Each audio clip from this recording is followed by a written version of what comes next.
Good evening everyone, and welcome to videoblog3 Solutions' third video blog. And today we're going to be talking about Windows 8 and how to make it more easier to use for you. Not everyone likes Windows 8.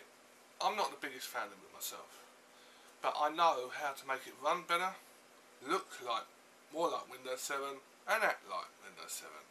So if you want an operating system that does all that, then follow this blog. This is what Windows 8 will look like after you've installed it on your PC. As you can see, it is all the tiles on the desktop.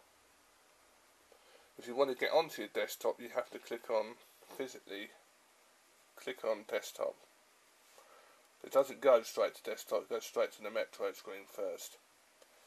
So if you want to get back to the Metro screen, you scroll right in the left hand corner, click on it, and then it comes back to the Metro. If you want to open one of your programs of Windows 8, it's not as easy as Windows 7. You have to scroll right along the bottom, find Word in the list, click on it, and Word will open. There is a way to make that quicker by pinning Word to the desktop, and I'll show you how to do that. So if we go right down to the left hand corner, bring up the Metro screen,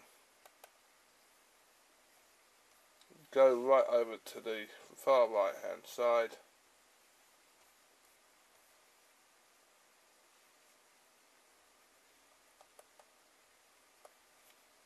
right click on Word, and then click on Pin to Taskbar, and we will do that. And you'll see now when we go to the desktop, Word is now pinned to the taskbar.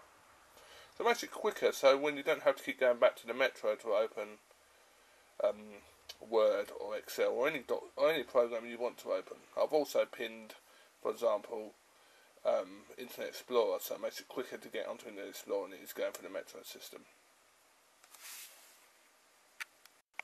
Hello, welcome back. We've got back to our video now, and we've got Windows 8.1 installed, along with another program that is very useful called Classic Shell, which gives back the start bar back to your computer. You see we're doing some Windows updates here as well at the moment. We click on the start bar, click on all programs, and you can see it looks like Windows 7 again. So this is a free program. Type into Google Classic Shell and you can download it, and it gives you back the start bar. And the good thing about it as well, as you can see here, gives you back the shutdown feature as well, and also the restart, sleep, hibernate, all those things are now back in the menu. So when you restart this computer, it will go straight to the desktop. No more going into the Charms and the Metro. But if you want to bring up the Metro for any reason whatsoever to download an app or anything like that, just click on Start, click on Start Screen at the top. That takes straight back to the Metro interface.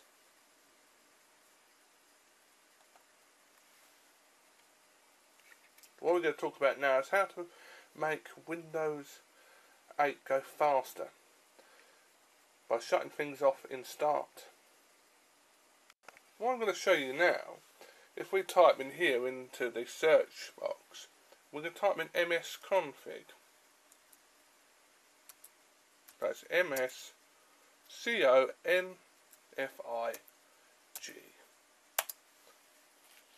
And what that does, it brings up a special menu where you can turn off items starting up in Start. This in turn could speed up the start of the machine, because you could have things which are not necessarily needed for the computer to start up properly. As you see there in the menu, it says selected starter. We're going to click on the tab which says Startup, and then we're going to click on Open Task Manager. At the moment we've got a few little items here which we can turn off like power, DVD-RC service. We don't really need that to start on startup. So we click on disable. And also the HP messaging service. Another not needed tool. We need the classic shell to start up so it boots into the desktop. And we need the graphics card and the Bluetooth. But we don't need Office starting. So we can click disable on that as well. And once we've done what we've needed to do, we'll just click on the red X and then the X again to come out of the menu. This is a couple of useful tips of how to make Windows 98 run better for you and quicker. That was the third video blog from VOIT Solutions. Sorry I made a few mistakes and mentioned Windows 98 instead of Windows 8. It's very confusing with Microsoft, especially when they call the product a similar name. I never understood why it was never called Windows 2013. Probably because it might have been unlucky. Who knows?